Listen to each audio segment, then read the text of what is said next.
이렇게 해서 영적 전쟁, 다섯 번째 혼, 자와의 싸움이라는 제목으로 말씀을 전하겠습니다.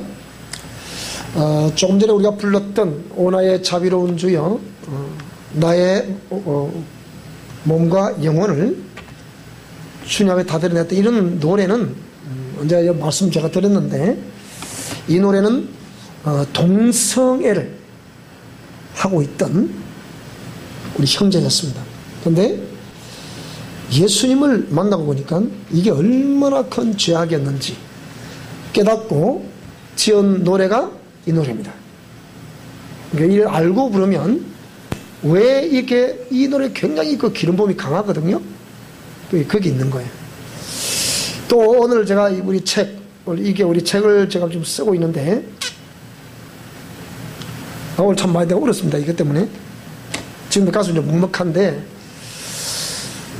우리 사모님이 우리 CCC 간사 출신이시잖아요. 그런데 우리 한국 대학생 선교회 우리 창시자인 우리 김중건 목사님이 외쳤던 그리스도의 계절이라는 그 글들을 이게 포함하는데요. 자, 한번 봅시다. 한번. 그래서 이걸 보면서 우리 다 같이 한번 우리 그리스도의 계절이라는 요 작은 글씨 보입니까 혹시나? 안 보이세요? 안 보입니까? 우리 다 같이 한번 읽어보겠습니다. 민족의 가슴마다 피 묻은 그리스도를 심어 이 땅에 푸르고 푸른 그리스도의 계절이 오게 하소서. 오게 하소서. 이 땅에 하나님의 나라가 이루어지게 하옵소서. 모든 사람의 마음과 교회와 가정에도 하나님의 나라가 임하게 하여 주소서. 주의 청년들이 예수의 꿈을 꾸고 인류 구원의 환상을 보게 하소서. 한 손엔 복음 들고 한 손엔 사랑을 들고 온 땅 구석구석 누비는 나라 되게 하소서. 이 땅 구석구석에서 예수를 주로 고백하게 하소서. 하늘의 뜻 이 땅에 이루어 주소서. 주의 나라 되게 하소서. 그래, 이런 말씀들을 우리 CCC 한국대학생 선교회 우리 김종호 목사님이 참으로 우리 민족의 가슴마다 피 묻은 그리스도를 심자, 그리고 이 땅에 푸르고 푸른 그리스도의 계절이 오게 하소서. 사모님이 이 CCC 간사이셨지만 제가 한 번도 이 내용들을 읽어본 적이 없어요. 근데 오늘 제가 이 책을 쓰다가 우리 미션 코람데오가 가야 하는 길, 그리고 해야 될 사역이 무엇일까? 라고 이게 글을 이제 쓰던 가운데 오늘 나온 내용이었습니다.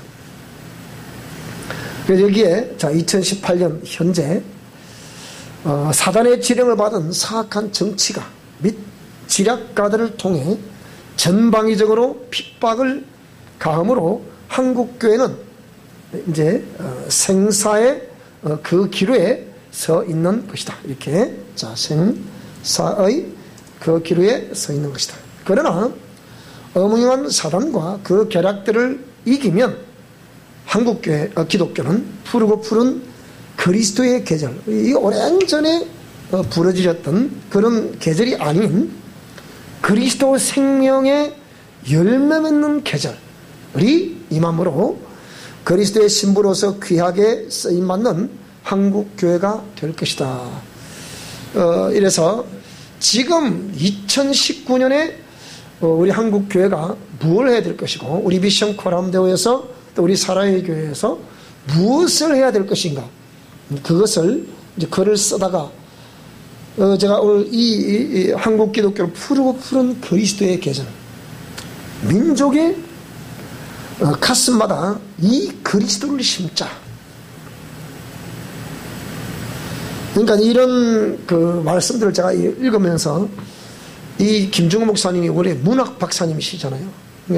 참 시적으로 표현도 잘하셨겠지만 이게 그래서 수많은 우리 한국의 지금 현재 기독교 지도자들이 이런 김종우 목사님의 영향력에 의해서 각계각층에서 리더로서의 역할을 하고 있다.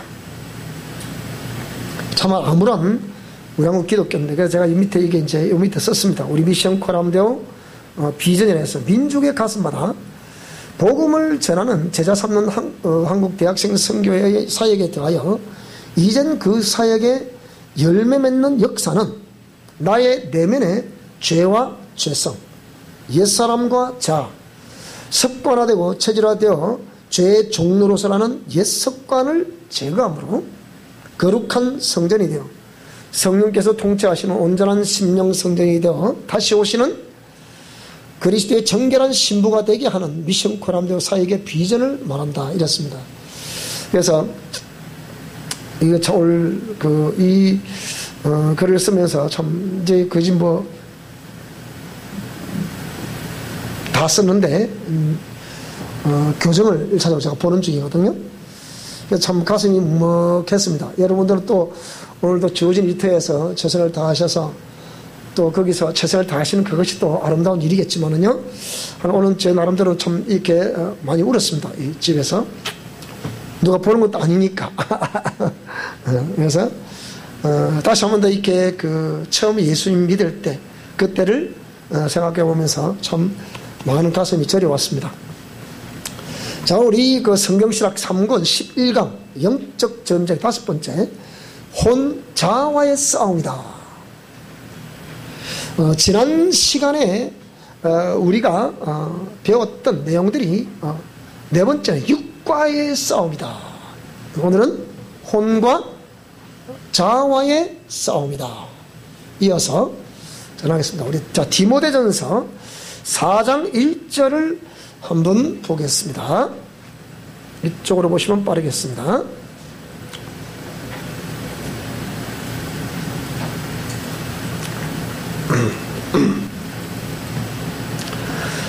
자, 다 같이 읽겠습니다. 시작. 그러나 성령이 밝히 말씀하시기를 후일에 어떤 사람들이 믿음에서 떠나 미혹하는 영과 귀신의 가르침을 따리라 하셨으니. 자, 오늘 이 말씀, 그리고 여기 본문에 나와 있는 요한일서 3장 8절 잘 아는 구절이죠.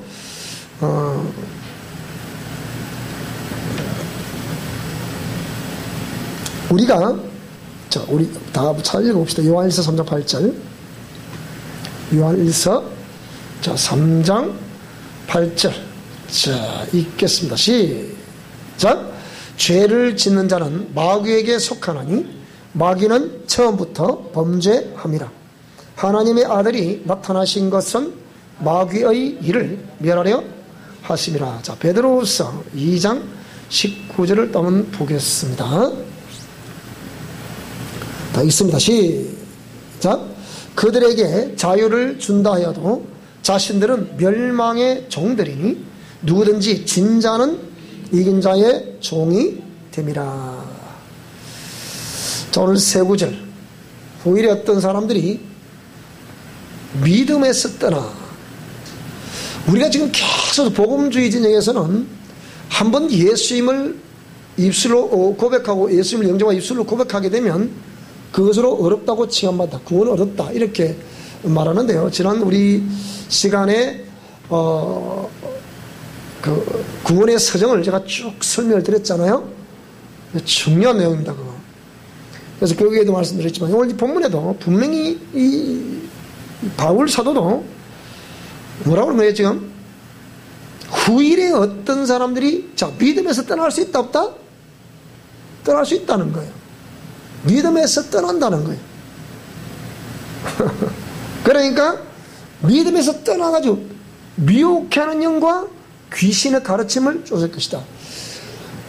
그럼 이들이 믿음에서 떠나는 이유가 뭡니까? 뭐 때문에 떠나는 거예요? 이거는 미혹하는 영과 이 귀신한 존재, 그리고 그의 귀신의 우두머리가 되는 이 사단이라는 존재, 마귀라는 존재가 있기 때문에 믿음에서 떠난다는 거예요. 그래 되면 죄를 범하는 자는 마귀에게 속한다는 거예요. 그래서 그 마귀에게 영적 싸움에서 지면 우리는 그에게 종노릇하고 종노릇할 뿐만 아니라 결국은 지옥으로 가게 된다. 이게 말씀이에요. 그런데 계속해서 한번 내가 지식적으로 예수님을 알고 고백했으면 그 구원 얻었다는 거예요. 그러니까 성경 말씀을 전체적으로 살펴보게 되면 굉장히 모순되는 부분이 한두 부분이 아닌데 그 구원의 서정을 잘 들어보시길 바라고요. 그래서 성도의 견인이라는 교리가 있는데 이 성도의 견인이라는 이 교리처럼 우리가 성령 하나님이 우리를 견인해 가실 수 있도록 하는 것은 저와 여러분들이 이런 미혹하는 영과 귀신의 공격이 와도 이 세력들과의 싸움 이기는 자가 따라갈 수 있는 거예요. 그렇죠? 미혹에 와도 우리 이겨야 되는 거예요. 죄악과 죄성들과의 싸움에서 이겨야 되는 거예요. 그게 자신을 방치해버리면 성령께서 견인해 가실 수가 없다. 견인해 가셔야만이 어찌 되겠습니까? 결국은 성화라는 개념, 영화라는 개념 다 거기 가셔야 가능한 얘기잖아요. 그래서 그럼 이 성령이 임재하실 수 있도록 우리의 심령 성전을 어떻게 하라고요? 정결케 하라. 그래서 하는 얘기예요. 그래서 오늘 저와 여러분들이 이런 말씀들을 많이 듣기 때문에 우리 성도들은 큰 문제가 없으리라고 좀 봅니다. 그런데 이 동영상을 보시는 우리 모든 사람들 잘 기억하셔야 될 줄 압니다. 자, 그러면 혼과 좌우의 싸움, 영적 전쟁도 우리가 영적 전쟁에 대해서 크게 세 영역의 영적 전쟁이 있다 그랬죠. 첫째는 뭐까지 싸움? 어디의 싸움이다? 공중에서 역사하는 영들과의 싸움이다. 두 번째는 어디다 그랬습니까? 우리 교인들은 이거 다들 외우고 있어야 됩니다. 두 번째는 지역을 장악하고 있는 영들과의 싸움이라고 했습니다. 크게는 우리가 살고 있는 이 우주, 그러니까 이 지구라는 여기, 그것도 좁게는 우리 한반도, 좁게는 경상남도, 좁게는 진주시, 좁게는 우리가 살고 있는 이 지역, 더 좁게는 어딥니까? 우리의 가정, 이리 되는 거죠. 그래서 이런 지역, 우리가 살고 있는 이 지역을 눈에 보이지 않지만 장악하고 있는 존재가 있겠습니까? 없겠습니까? 그래서 저번에 말씀드렸잖아요. 우리 경남에는 유네스코에 등록되어 있는 뭐가 있어요? 사찰들이 있죠. 천년사찰이 우리 지역 경남에는 제일 많습니다. 여기는 천년사찰이 몇백 년 되는 사찰은 절대하는 얘기예요. 그래서 불교의 영향력이 강하고 또 그 아울러 우리 진주는 유교 사상이 굉장히 강한 지역입니다. 오늘도 서울에 또 한 목사님이 전화 왔는데 통화를 하면서 진주가 그렇게 복음하기 낮다면서요. 그렇게 복음을 줘도 사람들이 받아들이지 않는다는 거예요. 우리가 속해 있는 교단에 옛날에 부흥사들이 우리 대한민국의 복음화를 위해서 수도 서울에서 출발해가지고 저 호남선을 타고 저 강주로 내려가가지고 경전선을 타고 부산으로 가서 다시 경부선을 타고 저 동해안선을 타고 이렇게 하고 동해에서 갔다가 그 다음에 또 이렇게 서울로 올라가는 전국 투어를 한 거예요. 그런데 저 전라도 지역까지 내려갈 때까지는 그 열차를 한 양을 이렇게 빌려서 갔대요. 빌려서 가는데 내려갈 때는 막 설하고 기도도 하고 찬양도 하고 말씀도 하고 굉장히 은혜롭게 내려갔대요. 근데 갑자기 강주 쪽에서 이쪽 이제 경전선을 타고 우리 이쪽 이렇게 이제 영남 쪽으로 넘어올려가는데 대수롭지 않은 말을 가지고 티격태격 하더니 너희들에게 싸움을 그 안에서 싸움을 하더래요. 싸움을 하면서 이게 난 싸움이 이 사람 말은 일이 맞다, 저 사람 말이 맞다 해가지고서 집단적으로 번지더라고요. 어디 가보니까. 그런데 그때 어느 한 목사님이 여러분 잠시만요 그러더래요. 근데 싸움 막 가음을 지르고 막 사건 하다가 잠시만요 소리. 여러분 지금 우리가 어디에서 어디로 가고 있습니까? 우리가 그동안에 지금 내려와가지고 자 경기도를 지나서 충청도를 지나서 어디로요? 전라도로 올 때까지는 아무 일 없지 않습니까? 우리 한국의 이 벨트라인은 우리 서쪽 벨트라인은 굉장히 복음이 많이 적어되어 있습니다. 근데 우리 딱 잘라서 이쪽 우측 좌측 벨트라인은 굉장히 복음화율이 높은데 우측 벨트라인은 복음화율이 굉장히 낮습니다. 거기에 경상남도에서 우리 진주지가 가장 전국에서 낙후되어 있는 지역입니다. 그러니까 호남을 거쳐서 저 충청도를 내려와서 호남을 거쳐서 영남으로 넘어오려고 하는데 싸우기 시작하더라는 거예요. 그래서 이것은 이거는 사단의 역사입니다. 우리가 이래서 되겠습니까? 정자를 기도합시다. 그러니까 전부 다 고개를 다 숙이더래요. 맞다고. 그런 일이라죠. 그러니까 이 지을 장악하는 데는 이 무서운 겁니다, 이게. 그리고 눈에 보이지 않지만 이런 것들이 그러니까 딴 것보다는 그 정신을 탁 틀어지고 있기 때문에 이 정신을 틀어지고 여기서 벗어나지 않으면 안 되는 거예요. 이거는 굉장히 고정관념으로 내려와 있을 수도 있고 각 가문마다 그 가풍으로 내려와 있을 수도 있어요. 이런 것들을 우리가 알아야 우리가 정말 자손 3, 4대로 천대로 이렇게 3, 4대로 가면서는 끊어야 되고 천대로 들어가면서 이 복을 이렇게 전수시켜야 되는데 그렇게 하려고 하면 이걸 모르고서는 절대로 할 수가 없다. 그래서 오늘 저와 여러분들이 이런 것들을 잘 깨달으면 특히 우리가 살고 있는 이 진주는 굉장히 낙후된 지역인데 그런 반면에 또 하나님의 강력한 표적이 일어나면 또 이상한 소리를 또 하는 동네 이 동네가 또 보면요. 그리고 절대로 함부로 이 정제를 잘하는 동네가 이 동네고 이걸 참 조심해야 되거든요. 자, 그래도 지금은 그래도 세월이 많이 지났기 때문에 그래도 한국 사회 전체가 이제 의식 수준이 높아지다 보니까 약간 달라졌지만은요. 그래서 우리 진주는 계속해서 불교의 영향력, 유교의 영향력이 굉장히 강한데, 그러니까 남명학파의 본거지가 진주잖아요. 그렇기 때문에 유림 사상이 눈에 보이지 않지만 우리 어제 속에 빼있거든요, 이게요. 빼있기 때문에 이것 또한 우리가 그럼 유림 사상에서는 제가 언제 그랬잖아요. 우리 제사를 지내는 제기를 제가 우리 본 적이 있는데 그게 뭐라 그랬냐? 조상 숭배는 신앙이다. 그리 써놨더라고요. 박스에다가. 우리 북촌 산에 가면 있어요. 조상 숭배는 신앙이다. 써놨어요. 죽은 조상들이 우리에게 영향력을 끼칠 수 없습니다. 그런데 그것을 사람들이 신뢰하거든요. 그 조상을 잘 모셔야 복이 온다 생각하거든요. 그리고 그 조상을 잘 모셔야 귀신을 잘 모셔야 우리한테 해를 끼치지 않는다는 거예요. 그래서 이렇게 무속하고 이렇게 짬뽕이 되어 있는 우리 이 지역. 그래서 이것도 우리 조심해야 될 것이고. 자, 그 다음에 또 우리 진주에는 진주의 상징 하면 뭐가 생각납니까? 진주의 상징 뭐가 생각나 여러분? 안 시켜도 너무 잘 알아. 우리 아마 저 아이들 물어봐도 잘 알 거라. 뭐가 생각나니? 봐, 농계라 잡아봐. 두 말 다 농계라 한다니까. 그런데 이 농계 직업이 뭐죠, 여러분?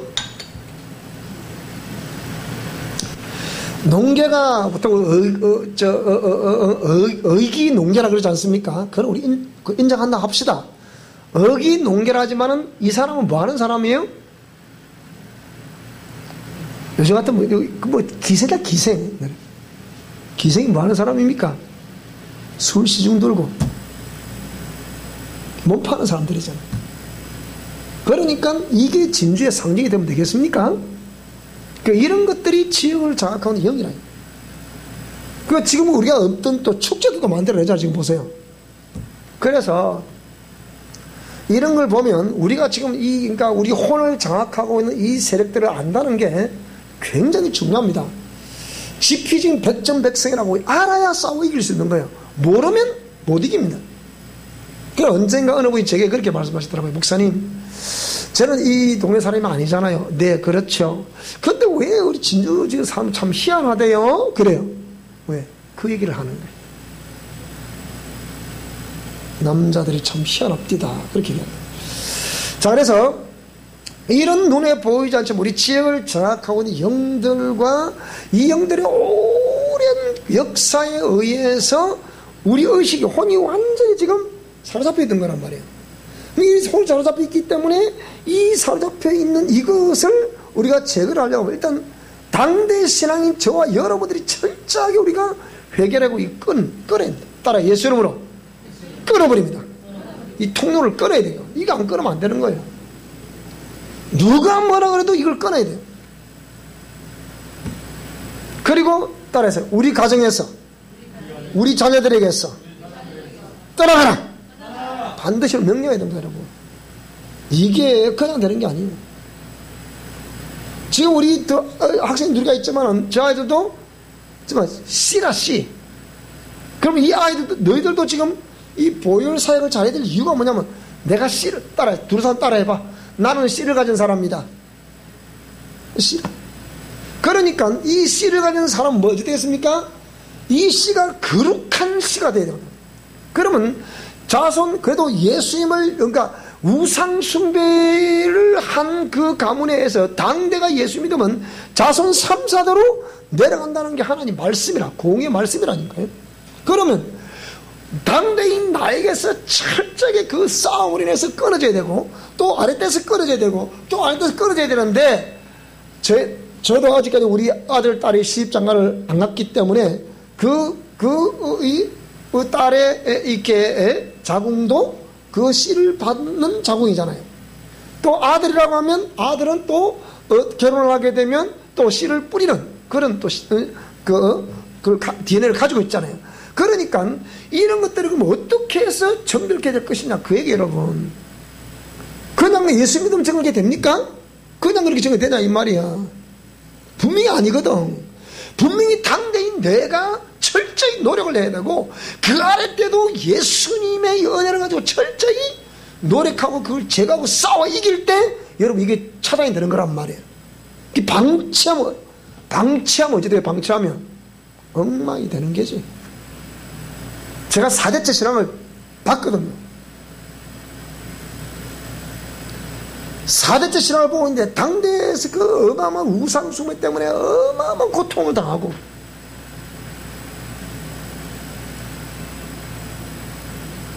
그래서 이 당대 신앙인들은 불철저하로 기도를 했다는 거예요. 이 강력한 은사를 받은 이유가 거기 있는 거죠. 왜? 불철저하 기도. 왜? 이걸 끊어주세요. 그들은 우리처럼 이렇게 뭐 구체적으로 안 것도 아니에요.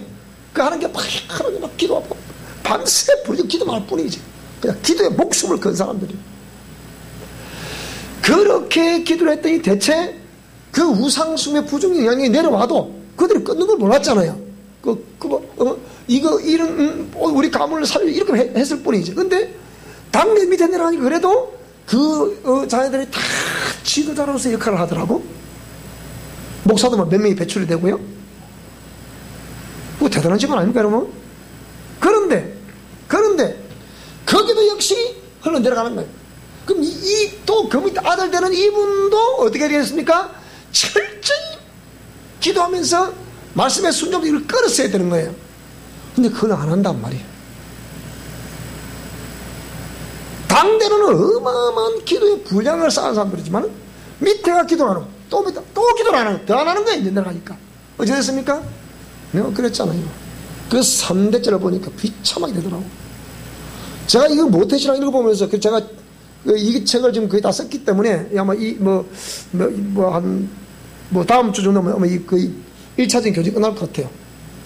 근데 사모님 또 교정을 좀 하시고 이렇게 하면 그다음 바로 책을 출간할 수 있는데, 이 책이 나오면 그 다음 쓸 책이 그 책이에요. 왜 모태신앙인데도 불구하고 안 되냐 그 얘기예요. 이유가 뭐냐 이게요. 모태신앙이면 잘 되는데 안 되거든. 이게 안 되는 이유가 있단 말이에요. 왜 그래요? 부모가, 저도 우리 아이들도 그러죠. 내가 너희들을 위해서 기도를 엄청 해놨기 때문에 분명히 잘 될 거야. 어디든지 인정받게 하시고 존중받게 하시고 환영받게 하시고 예배를 드리는 그 자리에 항상 있게 하시고 정말 수많은 사람들을 옳은 대로 돌아오게 하는데 너희들을 쓰게 달라고 기도를 했기 때문에 비록 내가 너희들 성장 과정에서는 해준 게 없었지만 반드시 잘 될 거야. 제가 할 수 있는 그 말밖에 없었어요. 실제 그렇게 기도를 했으니까. 지금 말하기 이대로 기도했으니까. 그런데 이들이 이제 학교를 그래 제가 제대로 못 보냈잖아요. 그러니까 다 중간에 다 그만둬버렸잖아요. 왜? 이 아이들이 희한한 아이들이에요. 또 그냥 괜찮다. 그냥 요즘 다 그냥 국가에서 또 지원 좀 많이 주니까 그냥 딱 한 번 더 갚으면 된다. 안 하는 거라. 그래서 이 아이들을 지수설 안 하니까 할 수 없었는데, 물론 아이들 참 제가 애비로서의 많은 그런 미안함을 가지고 항상 그런 부담을 가지고 있어요.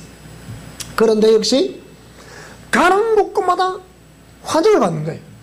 놀라운 것은 정말 가는 곳마다 무슨 일을 하더라도 가는 곳곳마다 환영을 받는 거예요. 이게 좀 놀라운 거예요. 제가 볼 때. 그때부터 하나님 정말 예수님 잘 믿는 며느리 사이가 해줬으면 더 좋았을 거예요. 지금부터 기도하세요. 더 좋았을 거예요. 그 기도를 내가 하나님께 다 알아서 하시겠죠. 이랬거든. 하나님 알아서 하시긴 하셨긴데 내가 그때 이제 고민이에요. 그래서 제가 그랬죠. 아들아, 내가 너희들을 위해 기도했지만 네가 기도하고서 따야 될 열매는 네가 기도를 해야 된다. 아빠가 너희들을 위해 기도해 놓아서 그 너희들 나무에서 열매를 맺히게 하는 것은 하나님 맺히게 하시겠지만 그 다음엔 너희들을 기도해야 되고 너를 위해서 네 자신을 위해서 기도해야 되고 네 자녀들을 위해서도 기도해야 되고, 물론 아빠도 너희들 자녀들을 위해서 앞으로 기도할 거야. 이렇게만이 자존감들이 끊어지는 거야. 이게 나는 우리 아이들 때도 어떻게 될 것인가에 지금 보고 있지만, 지금도 보고 있지만 우리 손자 소녀들의 때 가면 어떤 일이 벌어질까 나 그게 참 궁금한 거야. 나 오래 살기라, 막 길어서 오래 살기라.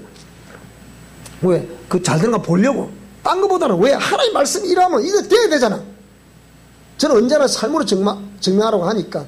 그러면 분명히 제 손자 소녀 때 내려가면 무언가를 저는 보여줄 수 있을 거라 생각해요. 왜? 지금은 100세 시대니까 알 수 있으면 내가 100살을 넘어 살란가. 나는 그냥 적어도 80가 이상가면 살면 되겠다 생각하는데 이제 또 100세인가 제가 100세 살 것 같아요. 저 보니까 우리 주상 앞에 제가 나이 타령하면 참 실례 죄송합니다만 그럴 것 같아. 나이 60이 됐는데도 아직 보니까 새파랗게 보이니. 이거 할 말이 있으니까 돼. 우리 장인어른이 그러시대요. 노인정 가면 매일 젊은 사람이래요. 가서 시주권 지금 그런 시대란 말이에요. 그러니까 이런 그 가문에 흘러내려오는 그 지역을 장악하고 있고 우리의 혼을 장악하고 있는 의식 세계를 장악하고 있는 이런 것들이 우리의 삶의 몸에 배어 있단 말이에요. 여러분 이게 지금 여러분 매일 들으니까 제 얘기 또 한다 할지 모르겠지만 이게 무서운 소식입니다. 이런 소식은. 이런 지식은 그렇게 말해준 사람이 없거든요. 상세 이렇게. 자, 그래서 이런 먼저 지식을 선지식을 가지고 우리가 혼의 기능 보겠습니다. 자, 혼은 지정의를 가진 감각 기관이고요, 의식의 기관, 그러니까 의사결정 기관입니다. 여러분이 무슨 일을 하려고 하면 왜 빨리 결정을 못합니까? 이게 결정장애라는 거예요. 이게 결정장애인데 이거는 우상숭배의 부정적인 영향력 가운데 못하는 것이 뭐냐? 마음은 머리는 뺑뺑뺑 돌아가는데 몸이 안 움직이는 거예요. 이게 전부 다 결정장애예요. 그게 일종의 장애입니다. 그게 머리는 돌아가는데 몸이 안 움직이는 거예요. 그 왜 안 움직인다고요? 그게 안 되는 거예요. 이 사회에서도 아무리 머리가 돌아가도 몸이 안 움직이면 그 승리할 수 없어요. 제가 여러분 이게 밑바닥을 제가 목사가 그래도 명색이 잘 나가던 목사가 택배를 했을 때는 하나님이 그걸 시켰을 때 그냥 시켰겠습니까? 네가 밑바닥을 들어가 경험해보라. 처참하게 당해보라. 그 얘기입니다.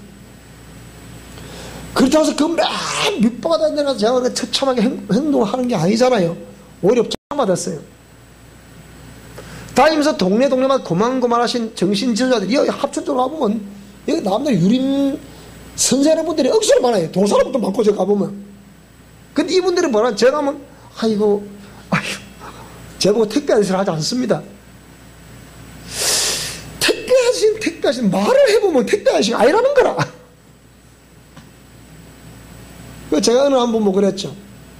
이게 토동 요 남명 선생의 그가 태어난 여기 외토 그걸 가면 토도를 보내있어요.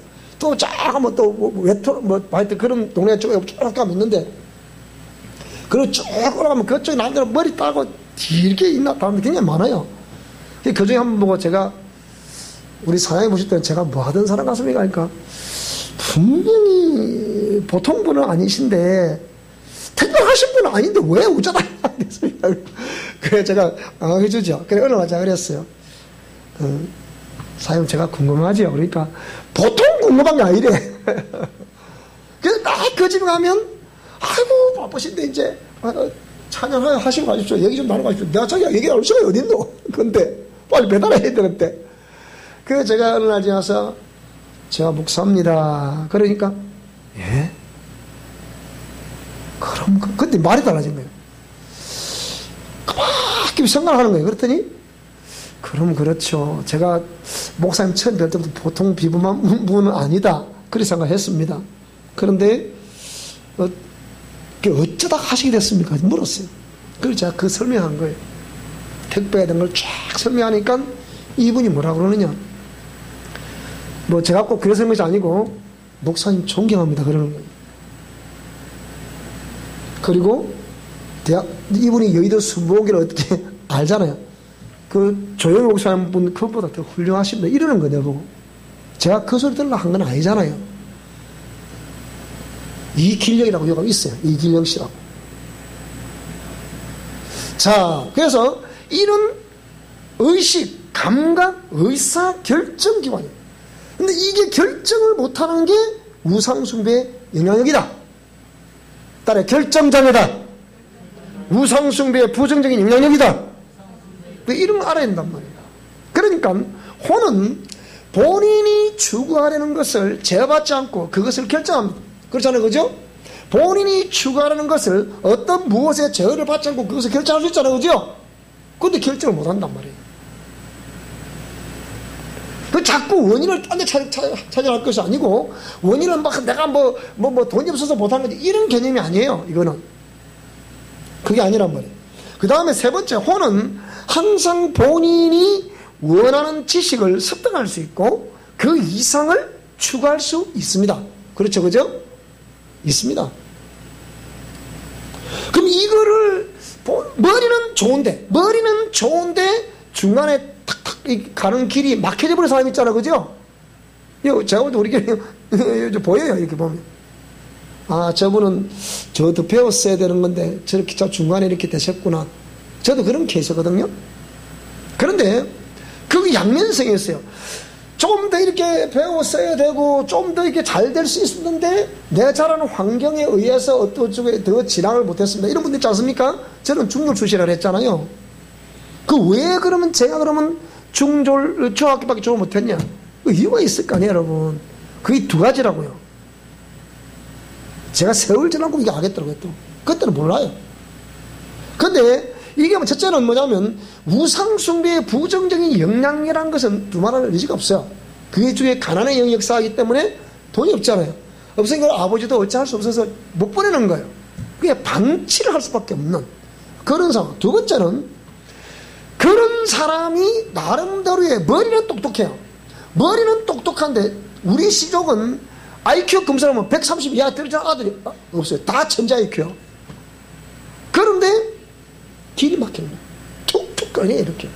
그게 우상숭배의 영향력이 근본 원인이라는 것이고, 두 번째는 뭐냐니, 머리가 돌아가니까 이 자칫 나가도 그대로 나가면 이게 하나님께서 큰 틀에 보셨을 때는 뭡니까? 교만하고 그만할 확률이 많다. 만약에 내가 많이 배워가지고서 좀 꽤나 이게 머리가 있게 되면 어떻게 했습니까? 그거 가지고 횡포를 부린다는 거예요. 그럴 가능성이 농하기 때문에 하나님이 그 사람을 스탑 탁 거기서 육체로 막 이렇게 부대끼고 저리 부대끼고 뭡니까? 그 모진 부분이 깎여 가는 거예요. 그 두 가지 이유라고 봐요. 우상숭배의 부정영향력과 그대로 놔두면 이 교만과 그만을 끄끌 짜감는 거예요. 우리 어머니가 보기에 그렇더라고요. 우리 어머니 머리가 굉장히 좋으신 분이에요. 제가 볼 때 머리가 굉장히 좋은데 그 외할아버지 외할머니가 공부를 하나도 안 시켰대. 그래서 저희 집안에서는 그래도 할아버지 할머니가 뭔지도 모르겠지만 그래도 뭐 학교라도 소학교라도 뭐 어떤 이런 뭡니까 저 서당에 보내가지고 이렇게 그래도 그를 그래도 배우게 하죠. 양반 가문이라고. 근데 우리 어머니는 김에 김씨 물중에서 시집 오셨는데 그런 거 안 가르치는 거예요. 우리 할아버지 할머니가 왜 그러니까 여자는 모름지기 시집만 잘 가면 된다. 자 그런 거. 그러니까 이건 뭐 어떤 문중을 이것저것 떠나서 그런 크게 두 가지 때문에 우리가 우리 마음대로 결정할 수가 없었다 하자. 그 다음 혼은 본인이 표현하고자 하는 것을 여과 없이 표현할 수 있어야 된다. 지금 이런 죄와 상하는 혼 자체를 지금 논하는 겁니다. 그런데 우리가 우리 마음대로 표현할 수 없는 것이 이유가 뭔가요? 생각해 보셔야 돼요. 이게 도대체 두 가지예요. 성장 과정 속에 어사 표현을 할 수 없도록 어떤 권위자로부터 많이 눌려 있었거나 이게 원인이 되겠고요. 그것도 결국 우상 부정 영향력 아닙니까? 그 다음 이렇게 표현을 그러니까 표현을 해도 이렇게 우리가 표현하는 법도 우리가 알아야 되는데 이런 것들 우리가 공부를 안 했거든. 표현하는 법을. 저도 다 그런 걸 공부를 안 했었기 때문에 얼마나 힘든지 몰라요. 그러니까 무시로 우리 집사람은 그런 사모님 그런 표현을 잘 하시잖아요. 그러니까 그런 표현에서 항상 한 번, 두 번, 3, 4, 1원이라고 한번 생각해보고 이렇게 또 생각해보고 또 생각해보고 말해야 되는데 우리는 그게 안 되고 말하면 그게 맞아 돼. 아니네. 이래 된단 말이에요. 이러니까 항상 우리는 실수를 하는 거예요. 그래서 그런 거. 자, 그 다음에 혼은 자신이 행한 결과에 대해 영과 함께 최종적인 책임을 져야 됩니다. 그렇죠, 그죠? 이 혼이 만약에 영의 지시에 의해서 움직였다 한다면 의의 도구가 되는 것이고, 근데 이 혼이 영의 지시에 의해서 움직이는 것이 아니고 옛사람, 즉 죄를 뒤집어 쓰고 있는 옛사람에 의해서 지시를 받게 되면 어떻게 되겠습니까? 이 옛사람은 죄로 말미암은 존재잖아요. 그러면 이거는 마귀라는 세력이 그뒤에 조정하고 있는 거거든. 그게 어떻게 했습니까? 불의의 도구가 되는 거죠. 이게 혼의 기능이란 말이에요.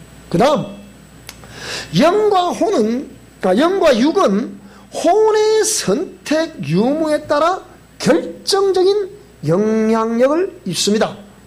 그래서 우리가 헤브라이즘에서는 이거를 이론론으로 보는 거예요. 영과 혼과 육을 하나로 보는 거예요.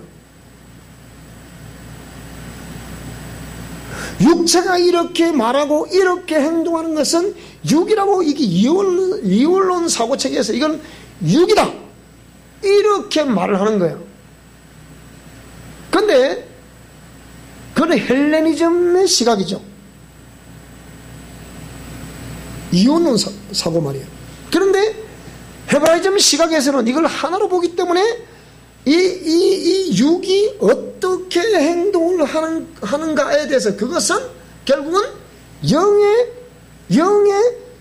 상태, 혼의 상태를 나타내고 있는 것이다.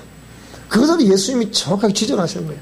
마음에 가득한 것을 입으로 말한다. 그 말로.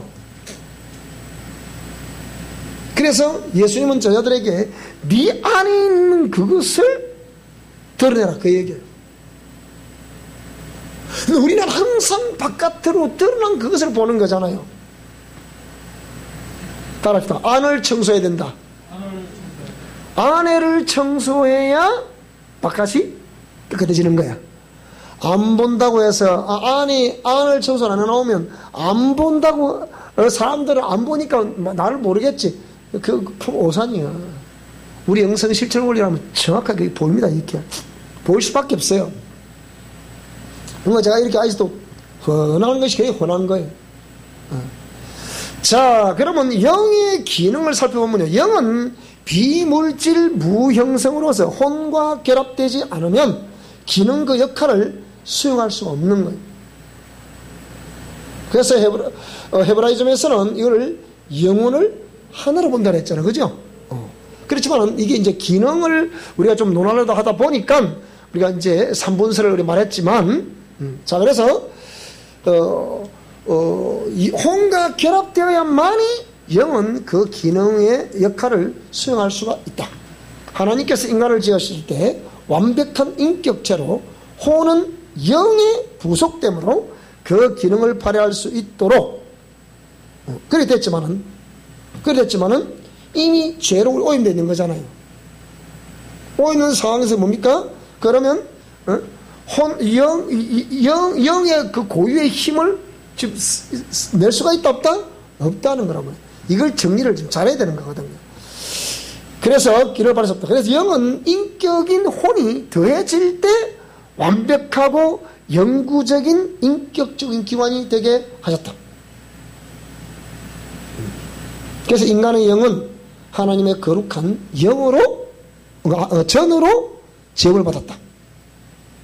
따라 내 영은 하나님의 거룩한 전으로 지원받았다. 이렇게 지원받았기 때문에 내가 거룩하니 너희도 거룩하라. 거룩하다. 그 말이에요. 전으로 지원받았기 때문에. 주님은 내 영에 거하시는 거거든요. 영에 거하셔서, 그럼 영은 사람이 떡으로만 사는 것이 아니고 하나님께서 나오시는 말씀으로 산다 했잖아요. 영이 하나님 말씀을 공급받아야 되고, 이 말씀에 의해서 혼이 지배를 받아야 되는 거란 말이에요. 무슨 말씀이 되죠? 그게 의의 도구란 말이에요. 다시 말해, 영은 하나님의 전으로 지어받았다. 우리가 예수님을 영접했을 때, 그러면 어디에 임하시겠습니까? 그 영에 임하시는 거란 말이에요.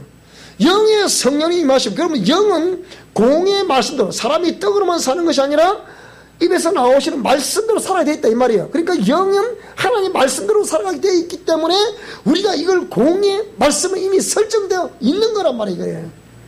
무슨 말이 되죠? 그죠? 그러니까 설정되어 있는 그 말씀을 누가 따라가야 되는 거예요? 내 영이 따라가야 된다면. 그 소리 냈잖아. 그것을 성령께서 계시니까. 그걸 증거하시고, 그걸, 이렇게 우리 가운데 나타내시기 위해서 오신 분이 누구라고요? 그분이 성령님이란 말이죠. 그래서 이 성령님이 힘있게 역사하실 수 있는 것은 오늘 저와 여러분이 공의 말씀을 따라 준행하는 길밖에 없습니다. 무슨 말이에요? 그렇게 할 때 뭡니까? 혼이 거기에 그들은 지가 지 마음대로 하다가 영에 임하시는 주의 영이 공의 말씀을 딱 따르려고 하니까 이 혼이 따라가려고 합니다. 못 따라가려고 합니까? 그들은 행습관이 있거든. 이리 가는데 안 따라가려고 그러는 게 자꾸 이게. 그러니까 얼마나 본인의 고통이 일어나겠습니까? 그래서 싸워 이기게 됩니다. 무슨 말씀 이해되십니까? 지금은 우리가 옛사람과 자아라는 거, 그거는 죄와 죄성이 안에 있다 그랬잖아요. 혼이 그게 지배를 당하고 있는 거다 지금. 근데 그런 상황에 있는 우리, 어찌 보면 자연인과 같은 우리 속에 예수님을 영접했다 이 말이에요. 예수님을 영접했다 했을 때는 그 영에 이미 영을 지을 때 전으로 지었다 그랬잖아요. 그 영에 임재하신다 이 말이에요. 여기에 임재하셔서 이 성령께서 그 내 속사람, 그 영혼이 속사람 아닙니까 원래? 자꾸 감동을 주니까 이 속사람은 하나님 말씀대로 추구하려고 해요. 세상을 추구하려고 해요. 하나님 말씀을 추구하려고 한단 말이지.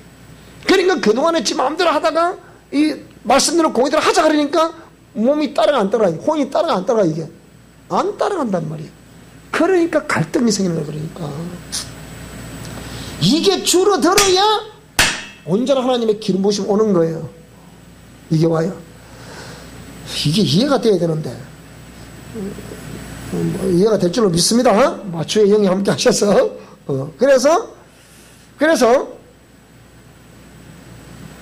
인간의 영은 하나님과 말씀만을 추구하도록 지음을 받은 거예요. 그러니까 하나님의 공의의 말씀 외에는 길이 없어. 우리에게는 이미 그 말씀을 여기 다 기록해 놨어. 그래서 성경을 읽자는 거예요. 그러니까 따라 성경을 읽자. 성경을 읽자. 여기 있는 거예요. 그 성경을 읽으셔야 되고, 지금 제가 여러분 우리 강의하는 걸 자꾸 듣고 또 듣고 또 듣고 자꾸 들어보면 한 번 듣고 두 번 듣고 세 번 듣고 이해가 돼. 무슨 말인지. 믿음은 들음에서라고, 들음은 그리스도의 말씀으로 날며맞다 그랬잖아요. 자, 그래서 인간의 영은 직관, 양심, 영교의 기관을 가지고 있습니다.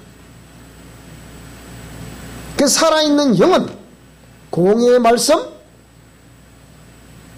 성령, 양심에 따라 움직이게 되어 있는 거예요. 그러니까 여러분 스스로 내 영이 살아있는지 죽어있는지 판단해 보세요. 내 영이 과연 지금 내 자신을 속이고 있다면 그건 아니야. 그래서 극과 속이 같아야 된다. 그 말이에요. 이중 삼중 인격은 이는 인격도 아니고 이런 뭐 하나님 사람도 아니야. 이거는 무슨 말이 되죠, 그죠? 그러니까 우리 자신을 냉철하게 해부를 해봐야 되는 거예요. 무슨 말이 되죠, 그죠? 그러니까 이런 우리가 좀 이 심도 있는 공부를 해보니까 이게 제가 수요일날 이런 공부를 우리가 유튜브에 올려놓으니까 그걸 들었던 서울의 어떤 대인교회 권사님이 뭐라고 그러느냐, 이것을 목사님 선우들이 알아듣습니까? 그러는 거예요. 자, 여러분 이해가 되십니까? 아멘.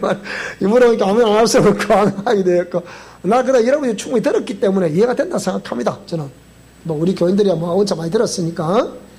그렇지만 여러분 자신이 안다 모른다 여러분 자신도 판단해야 되는 거니까 유튜브에 올라가 있으니까 많이 들으세요. 오늘 이 부분 혼의 기능, 영의 기능 이렇게 제목을 올리세요. 혼의 기능, 영의 이렇게 올리면 그러면 나오죠.